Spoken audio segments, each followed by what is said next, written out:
Bonjour, je m'appelle Gaëtan Ballester, je suis tarologue et formateur et aujourd'hui je vais vous parler du tarot et de l'amour.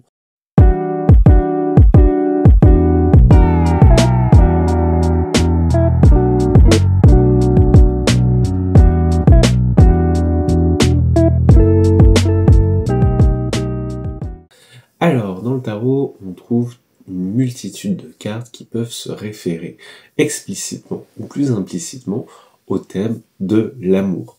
Bien sûr, dans la famille des coupes qui nous parle de cette sphère émotionnelle, nous avons l'as de coupe, le 2 de coupe ou le 10 de coupe, qui sont des grands clins d'œil aux relations amoureuses. Dans les arcades majeures, contrairement à ce qu'on pourrait penser, ce n'est pas l'amoureux qui nous fait le plus penser au sujet de l'amour, mais bien le soleil. L'amoureux va nous parler d'une décision, d'un choix passionnel, tandis que le soleil, lui, va nous parler de ce sentiment de liberté, d'émotions explosives, d'émotions chaleureuses et lumineuses, l'amour.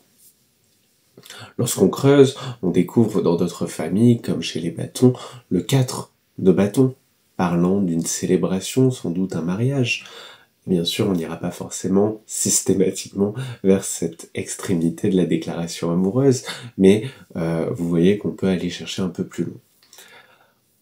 En parlant de ce thème qu'est l'amour, avec le tarot, on peut aussi aller explorer des théories sociologiques qui vont nous permettre de mieux comprendre, mieux dialoguer autour de l'amour.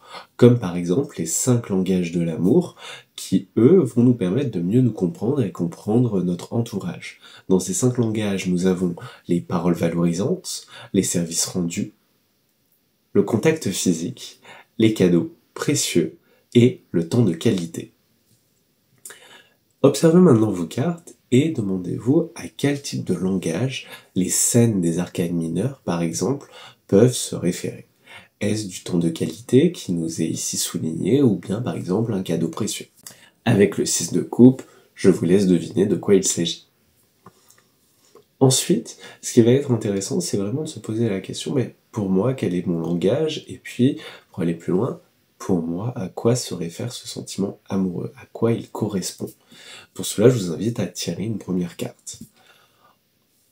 Pour continuer, vous pourrez vous concentrer sur quelqu'un, un proche, quelqu'un avec qui vous aimeriez peut-être projeter une relation ou avec qui vous êtes déjà dans une relation, mais ça peut aussi être une amitié. Et vous demandez, bien pour cette personne, que signifie l'amour? Et tirez une carte. Maintenant, essayez de vous mettre à sa place et d'interpréter quelle pourrait être cette signification ici avec cette carte. Enfin, avec une troisième carte, vous essayerez de faire un trait d'union, un pont entre vous deux. Quel est le meilleur moyen de communiquer avec vos deux différentes appréciations du sentiment amoureux? Ce tirage est un tirage très simple puisqu'il demande simplement 3 cartes, mais vous l'avez vu, il demandera un certain temps d'interprétation afin de prendre du recul. Et c'est bien ça aussi qui est demandé avec ce thème qu'est l'amour, prendre du recul. Pour continuer, on pourrait aussi explorer d'autres systèmes que le tarot ou le tarot de Marseille, comme par exemple le Petit Lenormand, où on va retrouver différentes cartes qui font référence à l'amour. Bien évidemment, dans le Petit Lenormand, nous avons l'homme et la femme, qui traditionnellement correspondent l'un à l'autre à un potentiel partenaire de vie.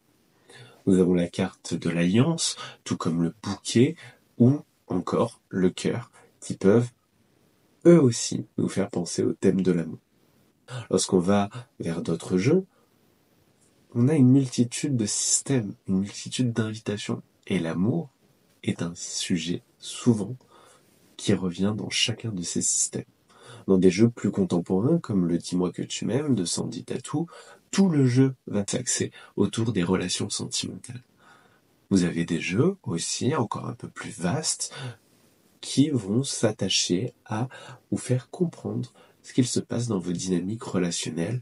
Parmi les jeux qu'on peut observer, il y a des jeux donc totalement spécifiques, comme je viens de vous le dire avec le Dis-moi que tu m'aimes, ou par exemple les jeux sur les flammes jumelles. Néanmoins, je vous invite à la vigilance. Le thème des flammes jumelles est un thème très particulier, qui est souvent abordé lorsqu'on se pose des questions autour d'une relation sentimentale assez houleuse. Les flammes jumelles évoquent un lien d'âme que personnellement je ne vous souhaiterais pas et que je ne souhaite à personne, puisque c'est un lien qui est dans énormément de tensions. Pour résumer la chose, ce serait une âme qui se serait scindée au moment de l'incarnation, créant ainsi deux postures, le runner et le chaser, et on arrive dans une dynamique qui, si on l'observe sous un angle plus psychologique, est extrêmement malsaine, puisqu'il y a une personne qui reçoit de l'amour et une personne qui est émettrice, et on est dans un jeu de chat et de souris qui est à long terme, puisqu'il s'étire, assez destructeur pour les personnes qui le vivent. Donc, les flammes jumelles, un sujet très intéressant, très vaste, mais faites attention avant de trop vite vous projeter dans cette dynamique qui est, à mon sens, un raccourci plus là pour flatter notre ego et nourrir nos espoirs que pour véritablement nous faire travailler sur nous-mêmes. Bien sûr, je ne nie pas qu'il y ait des relations de flammes jumelles.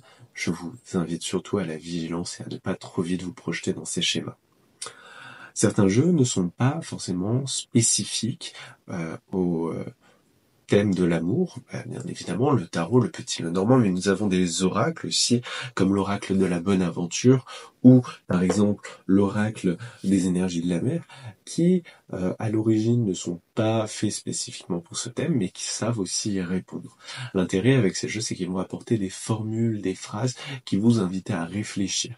Et je note bien l'expression réfléchir, puisque j'ai ce sentiment et cette croyance que les cartes sont une invitation à la réflexion plus que à une servitude de réponse, plus qu'à une obligation de nous donner des réponses fermées.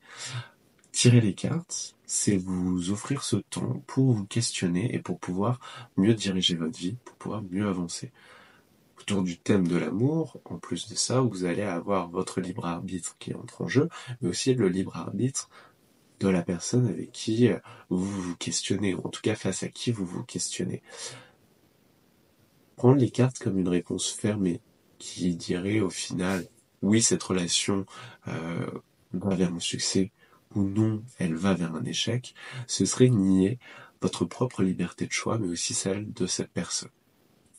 Attention, donc avec ces pratiques, à rester dans une démarche respectueuse de vous-même, de l'autre, et de votre destin qui peut être infléchi.